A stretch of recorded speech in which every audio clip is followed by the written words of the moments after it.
The snow came down like it had a vengeance. Thick, heavy flakes blanketed the dark highway, smothering every sign, every car, every trace of direction. It was the worst blizzard the Midwest had seen in over 2 decades, and yet, inside her freezing cab, 27-year-old emergency dispatcher Lily Morgan clutched the radio microphone tighter, her knuckles white, her voice calm, at least on the surface.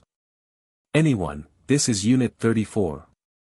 I've got a medical emergency stuck on Route 91 near mile marker 132. Infant on board. Mother is losing consciousness. We need help. Please, if anyone hears this." Her voice cracked as she repeated the call again and again. But there was only static. Lily glanced back at the woman in the back seat. Her name was Maria Gutierrez, barely 22, cradling her baby boy, Alex, whose fever hadn't broken in hours. Maria's lips were blue. Her breath shallow. She had collapsed just after pulling her car off the road.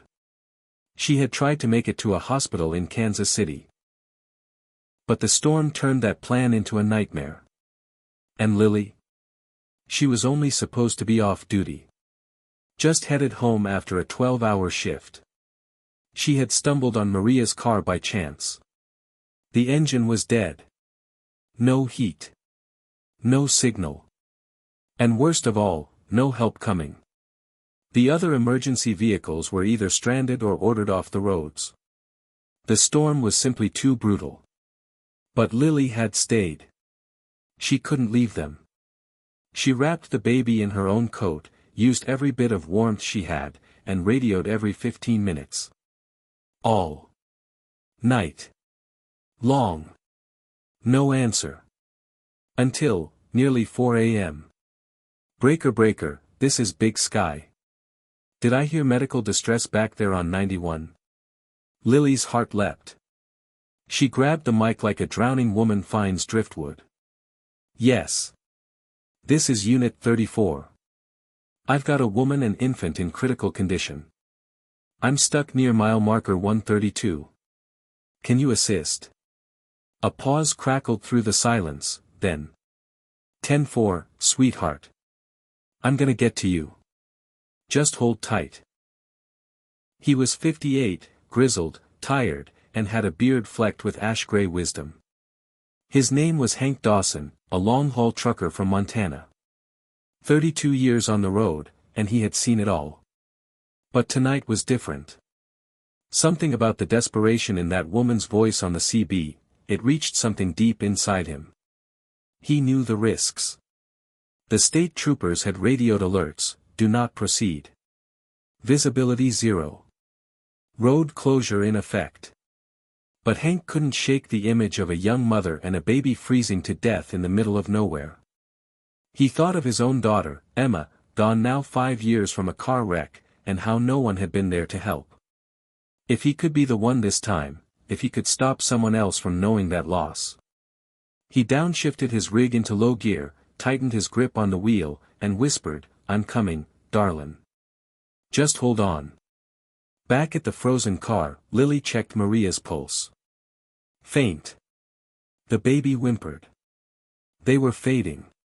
Her hands shook from the cold. The last of the fuel in her own car had been gone for an hour. She whispered gently, "It's okay, sweetheart. Someone's coming. Just stay with me." But a part of her doubted. Maybe the trucker got stuck. Maybe it was just a dream conjured from exhaustion. The storm made everything surreal. Then, faint at first, a low rumble. Headlights broke through the wall of snow. A towering semi appeared like a ghost ship on a white sea. It rolled to a stop inches from them, air brakes hissing like a sigh of relief. The door flew open. Out stepped Hank, wrapped in flannel and lined in courage. He didn't waste a second. "Let's get Em in the cab. I've got heat, blankets, and a thermos of coffee hotter than sin." Lily helped him carry Maria. The baby was barely moving now, cheeks flushed with fever. Inside the cab, warmth poured like sunlight. Hank handed Lily the thermos, his fingers shaking as he checked the mother's breathing. "She's bad. We gotta roll. Hospital's 40 miles, but if we take the logging road past Craters Hill, we cut 20 off." "But that road's not maintained," Lily warned. "I know. That's why we're talking it." The drive was hell. Ice coated every twist. Snowbanks threatened to swallow them whole. Twice, Hank nearly lost control. But his eyes stayed sharp. Determined. Lily sang to the baby softly, watching his chest rise and fall, praying with every note that he'd keep breathing. Maria drifted in and out, murmuring Spanish prayers. And Hank? He drove like a man possessed, not with fear, but with purpose. "You know," he said during a moment of calm, "my daughter would have been about your age. She always wanted to be a nurse." Lily looked up. "I'm not a nurse. I'm a dispatcher. Same thing tonight." He chuckled, but his eyes were wet. They didn't speak much after that. Just the wheels turning, the heater roaring, and the storm screaming outside.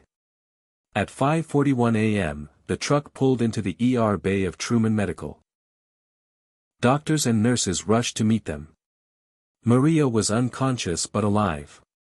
The baby had stabilized, thanks to the heat from the truck and Lily's care.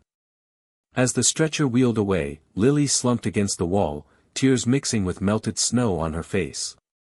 She turned to Hank. "You saved their lives. You know that, right?" Hank just nodded. "Maybe. But you're the one who stayed." He gave her a long look. "You keep doing what you're doing, kid. The world needs people like you." Before she could say more, he turned and climbed back into his truck. No fanfare. No spotlight. Just a man, his rig, and the open road. 2 weeks later, Lily received a letter in a thick, weathered envelope. Inside was a photo, a baby smiling in a hospital bed, Maria holding his hand. Tucked behind it was a simple handwritten note. "To the angel who stayed. And to the trucker who came. You saved our world. Maria." Lily cried when she read it. And far up north, on some long stretch of forgotten road, Hank Dawson listened to the CB radio, the storm now gone, his heart just a little bit lighter. Epilogue. Sometimes, heroes don't wear uniforms. They wear worn-out boots, carry old thermoses, and drive through the impossible because someone needs them to. Lily didn't save a city. Hank didn't make headlines. But together, in the middle of nowhere, they saved a life. And in doing so, reminded the rest of us. Humanity still shines brightest when the night is darkest.